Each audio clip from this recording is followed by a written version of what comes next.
At the end, they're going to give you some sort of halfway nothing burger and pretend that's the whole thing, because these folks are just too powerful. Why did you even release it? It's completely redacted. It's the opposite of transparency. Ghislaine Maxwell, the orchestrator in Epstein's empire of depravity, is merely the visible tip of a far darker, deeper structure, one whose true depths remain hidden in the shadows of power. Ghislaine Maxwell, who was the one who would coordinate things for Jeffrey Epstein, rub his feet on the airplane, all that stuff, she got convicted, right? But that's just the tip of the iceberg in the Jeffrey Epstein case because of what it represents. This is a billionaire with his own island and his own plane, and you've got the richest, most powerful people in the world, like flying on the plane and interacting with Epstein, right? So for years, people have looked at the case and said, well, why did he get such a sweetheart deal back in the early 2000s? And why has none of the information ever been made public? And then you had the Ghislaine Maxwell case, and everyone thought, okay, once she's convicted, this stuff doesn't need to be sealed. It can be released. And so the cycle repeats. Promises of transparency, the illusion of justice. And yet, the hands that hold the truth squeeze it into dust before the public ever sees a speck of it. And it seemed like the judge ordered that. And yet, still, the information doesn't come out. Everything's got black marks over it. Everything's redacted and withheld and held back, which undermines people's trust in our government, right? Because of all these powerful people interacting with Epstein. Well, why aren't we getting all the information? And now the story has taken on a life of its own. And for years, people are like, well, then Epstein in prison under dubious circumstances, right? And everyone, oh, why did that happen? Because he knew too much. Well, okay, well, everything he knew, they should have all the information. Yeah, but we've never seen it. So now it looks like we're getting closer to seeing a lot more of it. We've got a new attorney general's making a promise to release this information and make it public. Pam Bondi spoke of an impending release of the Epstein files, but what followed was nothing more than smoke and echoes, another promise swallowed by the machinery of silence. Now tonight, we deal with a disappointment based on this standard. Last night, Attorney General Pam Bondi said there's going to be a release of the Epstein files. It's going to contain a lot of names and information.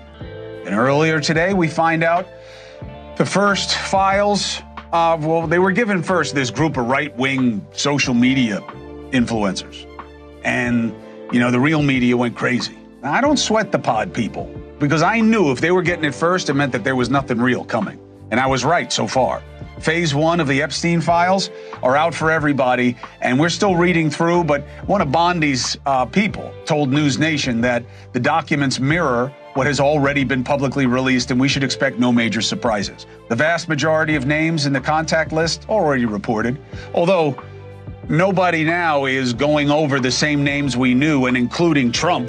They're including my wife, but they're not including Trump. There are some new names: Alec Baldwin, Mick Jagger, Ethel Kennedy. You know, none of these people are accused of anything. Flight logs were released, but many were already in previous litigation and released. One document labeled Masseuse List was completely redacted. Why did you even release it? It's completely redacted. It's the opposite of transparency. Now, what bothers me about this? Well, that they hyped it. Nobody hyped Epstein and the myth that he was and the info that was coming more than the Trumpers, which was weird given that no major politician was pals with Epstein more than Trump was. Now, they all seem to agree, you know, there really is no client list. Oh, really? That's why you don't take the bait. So we will patiently wait for Bondi, who has not given us a timeline for when she's going to release all this newly found information, to do so. We'll see when she does that, but I'm going to go ahead and guess that that's not going to happen. If you can snuff out a life inside a US prison without consequence, then burying a stack of incriminating files is nothing more than a flick of the wrist. A quiet erasure, seamless and absolute. Look, again, if you're powerful enough to kill someone inside a US prison and get away with it, you're powerful enough to make sure those files are never released. Assuming he was, we don't know for sure. I'm just doing my due diligence, but again, I hear you. I agree with your speculation, but yeah.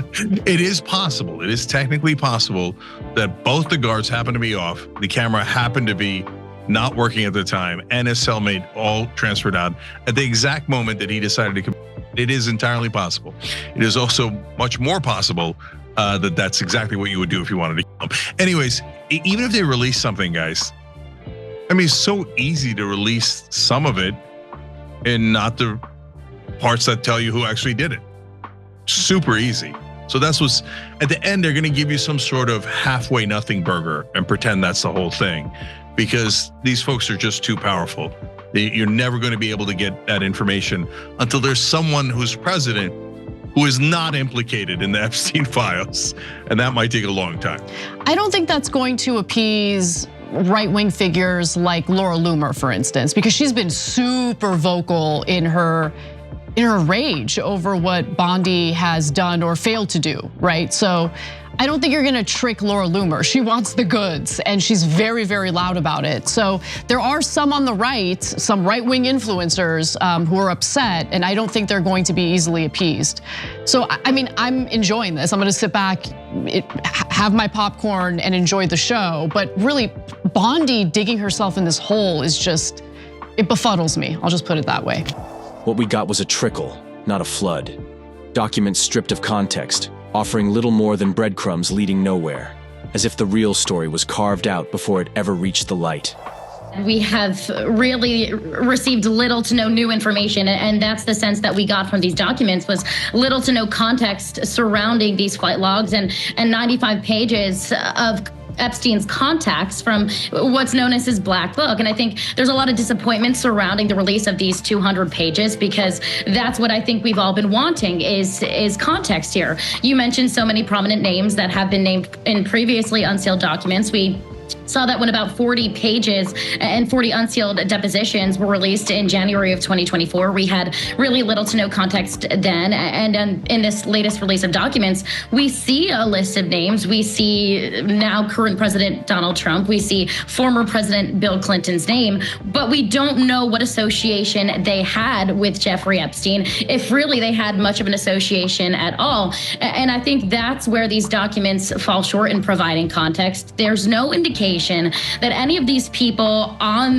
these flight logs in Epstein's book of contacts had really any wrongdoing other than Jeffrey Epstein and Ghislaine Maxwell, which were the majority of the names listed in these flight logs really were. So across the board here in Palm Beach County, where of course this case is based, that's the criticism. People feel a little bit let down by this first phase of documents, and I think are hoping for more to be released in the days to come.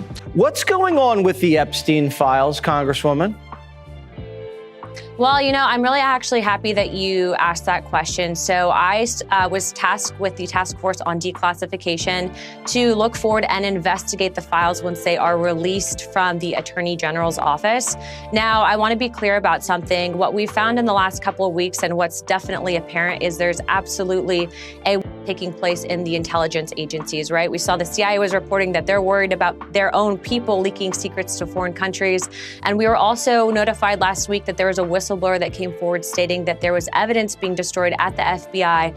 As soon as the FBI found out President Trump won the election, they started their deep state nonsense. And so I have full faith in Kash Patel and AG Bondi to deliver those files, but I want to be very clear about something. The American people want the truth. We don't want redactions.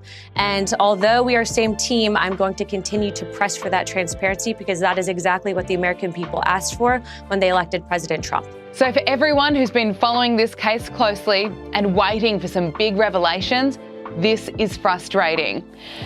Every delay, every redacted page, every missing name is another brick in the fortress built to protect the untouchable elite.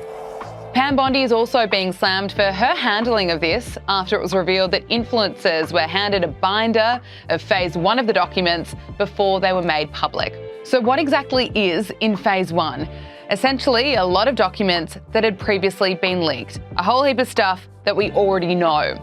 The documents include flight logs, a redacted masseuse list, and a contact book. Now, to be clear, this is a contact book, not a client list. This is his book of contacts from the early 2000s, which includes some big celebrity names, but that in no way means that they did anything wrong. We know that convicted offender Jeffrey Epstein seemed to be a bit obsessed with celebrities, but the documents also includes names of those who have been accused of wrongdoing, such as his former lover and now convicted offender, Ghislaine Maxwell. So the pressure, it is still on. People are expressing their outrage on social media that this is all we got today. Former GOP spokeswoman Elizabeth Pipko joined Power Hour for her take on why the files have been taking so long. When the Epstein files are finally released, they will not just expose one man. They will expose a system built on lies, manipulation, and the cold disregard for the will of the people. Well, Stuart, we reached out to DOJ officials, have not heard yet if the deadline was met today. On Wednesday night on Fox News with Jesse Waters, the Attorney General said the Epstein files would likely be released Thursday. And to be fair to the Attorney General, Epstein files were released Thursday, but these are the Epstein files that we've seen before. Nothing new here at all. AG Bondi says there are previously unreleased files that are sitting with the FBI in the New York field office. Despite requests for all of those documents, she specifically says she didn't get them. She wrote Director Patel, "I'm directing you to conduct an immediate investigation into why the order to the FBI was not followed. You'll deliver to me a comprehensive report of your findings and proposed personnel action within 14 days. She told Patel she wanted them delivered here at DOJ. Patel said in a statement there will be no cover-ups, no missing documents, and no stone left unturned, and anyone from the prior or current Bureau who undermines this will be swiftly pursued. If there are gaps, we will find them. If records have been hidden, we will uncover them." Stuart, the rollout yesterday was unique. The White House invited pro-Trump social media influencers to meet with the president, attorney general, and FBI director. These influencers were given a binder that said Epstein files on the front. The social media influencers teased this big release with new information, but it turned up largely dry. Trump ally, Republican Congresswoman Anna Paulina Luna did not have time for the stunt, posting on social media, "This is not what we or the American people asked for, and a complete disappointment. Get us the information we asked for." Once the documents do arrive, they'll have to be redacted to protect victim identities. And also remember Ghislaine Maxwell, Epstein's former girlfriend. She is appealing to the Supreme Court for a retrial of her case. That's an active appeal, so a lot of this stuff may not be released until after all of her appeal options are exhausted. A whistleblower has come forward with a chilling claim. FBI personnel are quietly erasing Epstein-related evidence, wiping away the traces of a truth too dangerous to be seen. A whistleblower has claimed that FBI personnel are destroying evidence on servers, which is believed to include files related to Jeffrey Epstein. Now, this comes as a new task force has been formed led by Anna Paulina Luna, which is focused on declassifying federal secrets, which includes the JFK files, also those involved with the Jeffrey Epstein case. Now, Anna Paulina Luna has taken to X, asking for the status on the Epstein files. She's even tagged Pam Bondi because the pressure is really ramping up. We've been hearing that we are going to get these files, we're going to see the client list, and it hasn't happened yet. Why are we still waiting? Well, look, I will not speak, obviously, for Pam Bondi. I'm sure there's a reason, but it is interesting how curious people are about these files, why they're obviously curious, and why, again, it is controversial that the American people would want these answers. By the way, we talked about Donald Trump being targeted the way that he was. It's because people out there knew that if he were to go back into the White House as president, this is what we could expect. Full transparency, even on the things that can get some of our former politicians in quite a bit of trouble. This is why so many people are looking forward to these documents coming out. I know Pam Bondi has mentioned several times she's looking into this. I'm sure things have to be done correctly, but in due time, we'll get the answers that I believe the American people deserve. There was an expectation that this was going to be bigger. You had the same expectation. We all did. And the FBI handed over a couple hundred pages of documents. But you know, Sean, I gave them a deadline of Friday at 8 a.m. to get us everything. And a source had told me where the documents were being kept. Southern District of New York, shock. So we got them all by, hopefully all of them, Friday at 8 a.m., thousands of pages of documents.